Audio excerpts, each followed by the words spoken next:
June 1944. A humid, salt-thick breeze carries the metallic stench of spent cordite across the black volcanic sands of Saipan. The time is exactly 03:30 hours.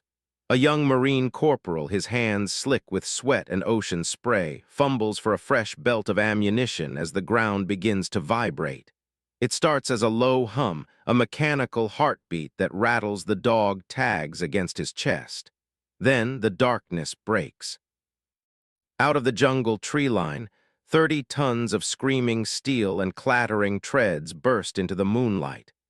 These are the invincible shields of the Japanese Empire, the Type 95 Hago light tanks, charging with a ferocity that suggests they are made of something stronger than iron. In the summer of 2023, a team of local construction workers in the Garapan district of Saipan halted their excavators. They had hit something solid, something that didn't sound like the coral limestone common to the northern Mariana Islands.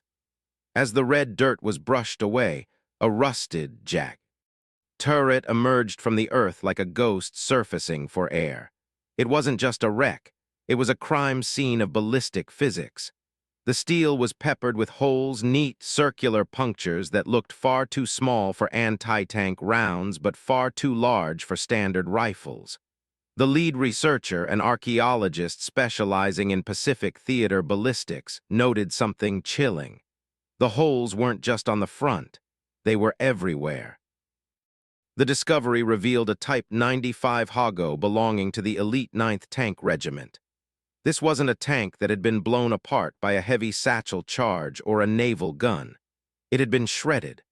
Resting inside the cramped, rusted hull was a single, corroded brass casing of a .50 caliber bullet. This was a weapon designed to suppress infantry and down aircraft, not to engage armored divisions. Yet here it was, lodged in the very heart of a Japanese machine of war.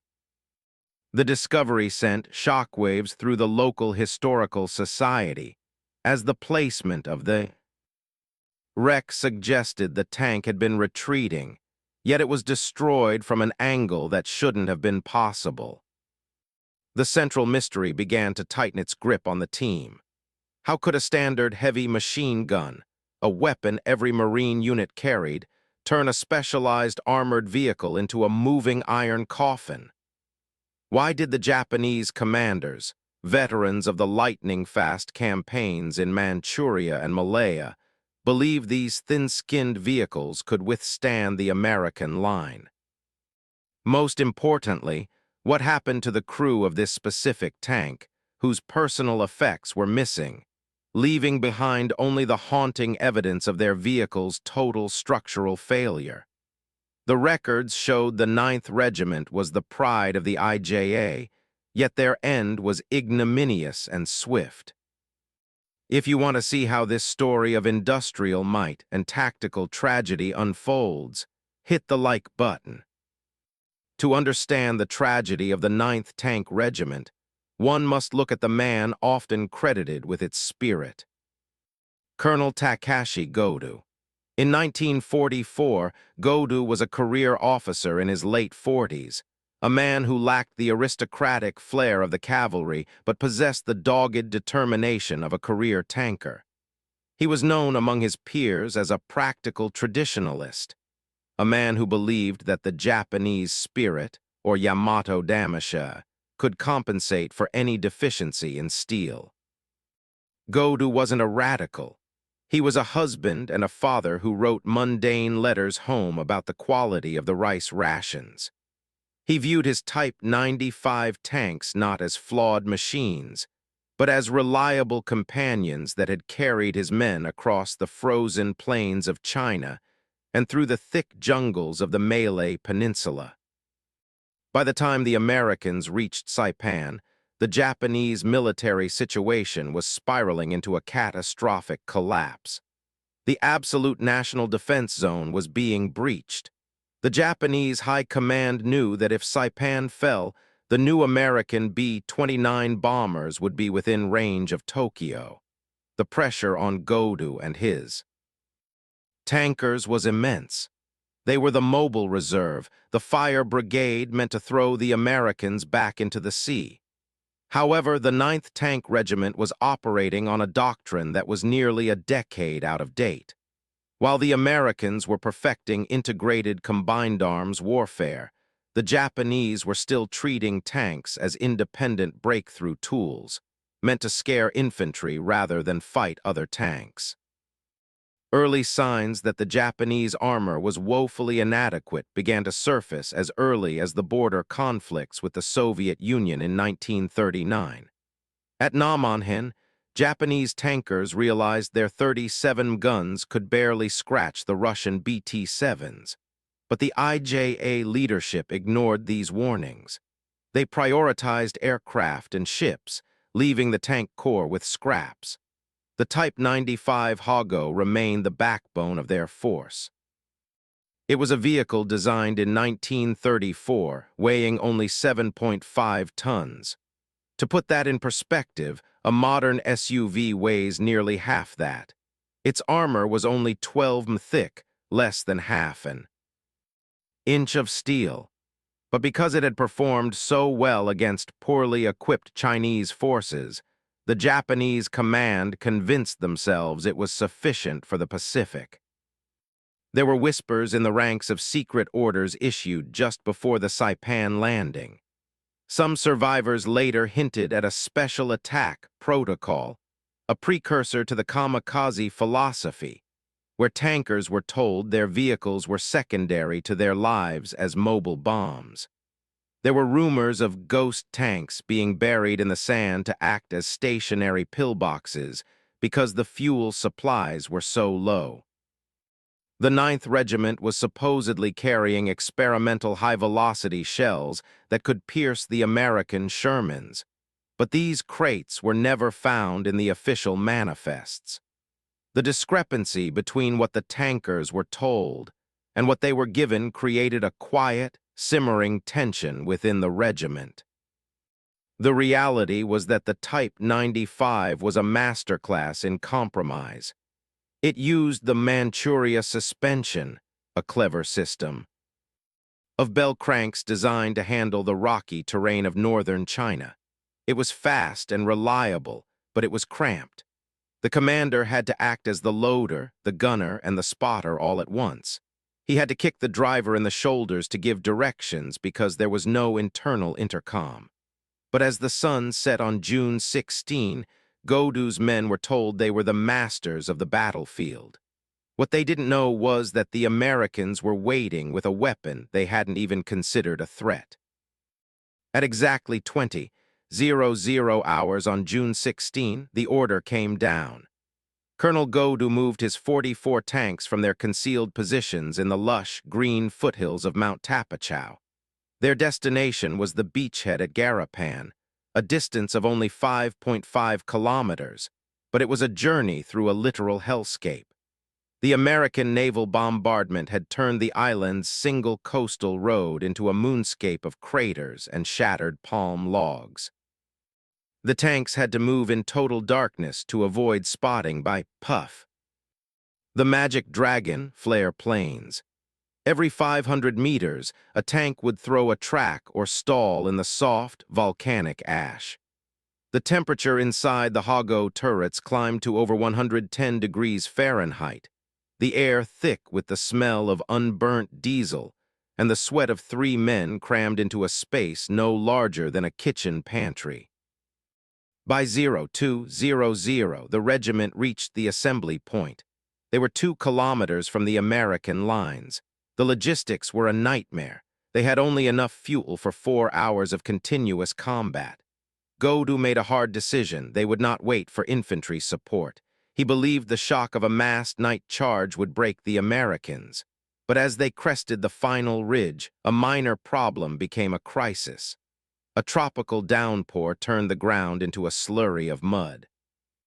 The narrow tracks of the Type 95s, designed for the hard-packed earth of Manchuria, began to sink. The tanks slowed to a crawl, moving at barely 8 kilometers per hour. They were no longer a lightning strike. They were a slow-moving target. The near disaster struck when the lead tank, commanded by Lieutenant Nagamitsu, blundered into a hidden swamp. As the engine roared in a futile attempt to extract itself, the sound alerted the American outposts. Suddenly, the sky turned white. Star shells hissed overhead, illuminating the Japanese formation with a cold, artificial glare.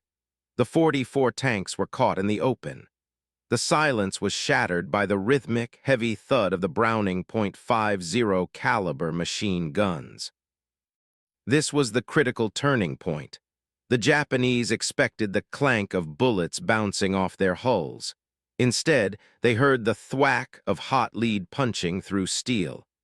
The .50 cal rounds weren't bouncing. At a range of 200 yards, they were tearing through the 12 armor of the Hago as if it were plywood. The arrival at the American perimeter was not a breakthrough, but a slaughter. By 03:45, the beachhead was a graveyard of burning metal. One Japanese tank managed to reach the foxholes of the 6th Marine Regiment, its treads crushing the sand inches from a terrified private. But as the tank turned, a Marine sergeant leveled a standard M2 Browning and fired a concentrated burst into the side of the turret. The tank didn't explode. It simply stopped. The crew inside was decimated by the spalling. Shards of their own armor turned into lethal shrapnel by the kinetic energy of the heavy machine gun. 32 of the 44 tanks were already stationary, glowing cherry red in the darkness. The outcome was immediate and devastating. The 9th Tank Regiment, the finest armored unit in the Imperial Japanese Army, had been erased in less than 2 hours. The few survivors retreated into the jungle, leaving behind vehicles that were technically intact but riddled with holes. The Americans were baffled. They walked up to the captured Hagos and poked their fingers through the bullet holes. They realized that their standard infantry support weapon was a giant killer. For the Japanese, the psychological blow was even worse. They realized that their armor doctrine was a fantasy. Their invincible shields had been defeated by a weapon the Americans didn't even consider an anti-tank gun. In the weeks following the battle, U.S. Army intelligence teams moved onto the beach. They were led by Captain Miller, a ballistics expert who couldn't believe the reports. He spent 14 days meticulously photographing the wrecks. He asked the Marines the same questions over and over. Are you sure you didn't use a bazooka? Are you sure there wasn't an M4 Sherman nearby? The Marines insisted it was just the Ma Deuce .50 caliber. Miller's findings were so startling that they were classified, restricted, almost immediately. The U.S. didn't want the Japanese to know exactly how vulnerable their tanks were, fearing they would up-armor them before the invasion of the mainland. Back in Japan, the news of the 9th Regiment's destruction was scrubbed from the official records. The families were told their sons died in heroic defensive actions, with no mention of the tanks. The facade of the invincible Hago was maintained for the home front. After the war, many of the surviving officers of the 9th went into deep seclusion. They lived normal lives as shopkeepers, salarymen, and farmers. One survivor, a former driver named Hiroto, worked in a post-war automotive plant for 30 years, never mentioning to his colleagues that he had once piloted a moving iron coffin. He lived in a quiet suburb of Osaka, his past buried under a mountain of mundane routine. Investigators from the Allied occupation forces remained suspicious for years. They were looking for the gold of the 9th, a rumored shipment of bullion the regiment was supposedly transporting to prevent it from falling into American hands. They searched the caves of Mount Tapachau but found nothing. The records of the 9th Tank Regiment in the Tokyo archives were strangely thin. There were missing pages from June 15 to June 18, 1944. Altered logs suggested the tanks were lost to naval gunfire, a much more honorable end than being picked apart by machine guns. The inconsistencies pointed to a coordinated effort to hide the technical embarrassment of the Japanese tank corps. Decades slipped away. The cold trails of the 1950s turned into the forgotten history of the 1980s. The jungle of Saipan slowly reclaimed the remaining wrecks. Rust and vines covered the scars of the .50 caliber rounds. The investigators who had once obsessed over the ballistics retired or passed away, their files relegated to dusty basements in Washington, D.C. The world moved on to the Cold War, and the lopsided tank battle of Saipan became a footnote in history books. The secret of how and why the 9th Regiment truly failed seemed destined to remain a mystery of the Pacific. The secret died with him, or so they thought. The modern excavation began in early 2024, led by a joint U.S.-Japanese forensic team. They utilized ground-penetrating radar, GPR, and 3D LiDAR scanning to map the area around the Saipan construction site. This wasn't a standard treasure hunt. It was a high-tech archaeological surgery. The team used specialized vacuum excavators to gently remove the volcanic soil without scratching the delicate, rusted remains. As the first layer of earth was peeled back, they found a series of buried steel plates. These weren't part of the tank. They were deliberate markers placed there decades ago by someone who wanted this specific spot to be found. The first reveal was a hidden compartment beneath the tank's floorboards. Inside, the team found a sealed lead box. When opened in a controlled environment, it contained the personal diaries of 3 different tank commanders. These weren't the sanitized, patriotic journals expected of IJA officers. They were filled with technical complaints. One entry, dated June 10, 1944, read, "The steel is brittle. It cracks when we strike it with hammer. We are riding in glass houses." This confirmed that the quality of Japanese steel had plummeted by 1944 due to American submarine blockades cutting off raw materials. The second reveal came during the forensic analysis of the turret. As the team cleared the interior, they found that the tank had been modified. There were secondary plates of mild steel welded haphazardly to the inside. This was a desperate, field-expedient attempt by the crew to stop the .50 caliber rounds. It proved the crews knew they were doomed long before the battle. Expert cryptographic analysis of a small, coded note found in the radio rack revealed a shocking order.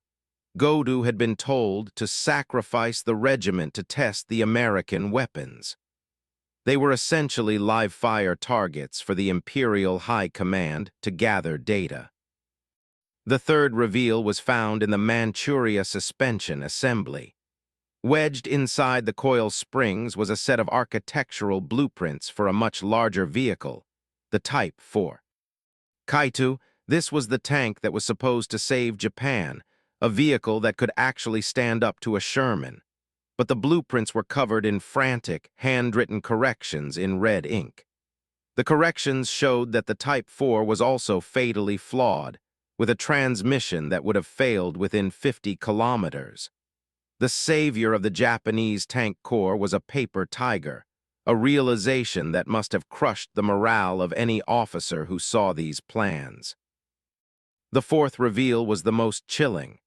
Behind a false bulkhead in the fuel tank, the team discovered a series of glass vials containing a dark, viscous liquid.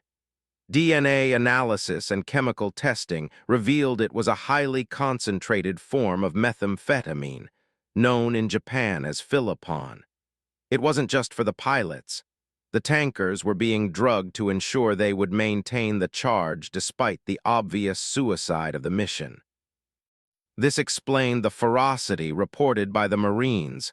The Japanese tankers weren't just brave. They were chemically forced into a state of manic aggression. But container number 5 held something that changed everything. Deep within the silt of the engine block, they found a small, waterproof satchel. Inside was a single American-made nickel. It was dated 1941. Alongside it was a photograph of a Japanese man and an American man standing together in front of a Detroit assembly line. The man was Colonel Godu. He had spent 1939 in the United States as a military attaché. He knew exactly what the American industrial machine was capable of. He had seen the M2 Browning being manufactured by the thousands. He knew his tanks stood no chance, yet he led them into the fire anyway. This revelation completely reshapes our understanding of the Saipan tank battle. It wasn't a case of primitive Japanese technology versus advanced American gear. It was a calculated, cynical sacrifice by the Japanese high command. They knew the Type 95 was obsolete. They knew the .50 caliber could pierce it. By sending the 9th Tank Regiment into the meat grinder, they were attempting to buy a few more days of time to prepare the home islands for a final, suicidal stand. The bravery of the tankers was used as a commodity, traded for a tactical delay that ultimately changed nothing in the grand scheme of the war. The historical significance of this find lies in the technical missing link. This explains why the Japanese stopped developing light tanks almost entirely after 1944 and shifted every resource to special attack units. They realized that in the face of American mass production, quality was their only hope, but they lacked the resources to achieve it. The discovery vindicates the dismissed investigators of the 1940s, like Captain Miller, whose reports were buried because they were too sensational. Miller was right all along. The Pacific War wasn't just won by the big guns. It was won by the versatility of the heavy machine gun. The wider network of this story extends to other lost regiments. We now know that the 9th wasn't an isolated incident. Similar data-gathering sacrifices occurred on Peleliu and Luzon. The gold of the 9th turned out to be a myth, a smokescreen used to distract investigators from the much darker truth of the methamphetamine-fueled suicide charges. The investigation into the Detroit connection, Godu's time in the U.S., is ongoing, as researchers look for more evidence of Japanese officers who tried to warn their superiors about the sleeping giant they had awakened. Among the rusted debris, the most powerful find was a small silver locket. Inside was a grainy photo of a young woman and a child, and a tiny lock of black hair. It belonged to Corporal Sato, the driver of the tank. A letter found near the locket, miraculously preserved in its lead casing, was addressed to his wife. "The steel here is thin," he wrote, "but my heart is thick with thoughts of you. Do not tell our son how we died. Tell him only that we tried to hold back the tide." It was a heartbreakingly human moment in a machine made for slaughter. Colonel Godu's final years were not spent in glory. He survived the initial charge but died 2 days later in a cave, not from American fire but by his own hand. He left a final note apologizing to his men, not for the defeat but for knowing the truth and remaining silent. His descendants in Japan were contacted by the excavation team. His grandson, a retired engineer, wept when he saw the photo of Godu in Detroit. "He knew," the grandson said. "He knew it was all for nothing, but he was a man of his time. He couldn't say no to the emperor." History teaches us that the loudest roar often hides the most fragile heart. The Type 95 Hago was a machine of bravado, a steel shell designed to project power while possessing none. The men who rode them into the night at Saipan weren't just victims of American bullets. They were victims of a leadership that valued the myth of invincibility over the reality of survival. The wreck of the Hago now sits in a museum, a silent witness to the moment the iron coffin finally closed. In the end, the humid salt breeze still blows over Saipan, just as it did in 1944. The black sands have shifted, but the scars remain. The artifacts recovered from the Garapan site serve as a grim reminder that industrial might will always eventually crush desperate ideology. The .50 caliber bullet and the rusted tank are now frozen in a perpetual state of collision, telling a story that was meant to be buried forever. Comment which mystery we should investigate next. Would you like me to create a detailed technical comparison between the Type 95 and the M4 Sherman to further explore this technological gap?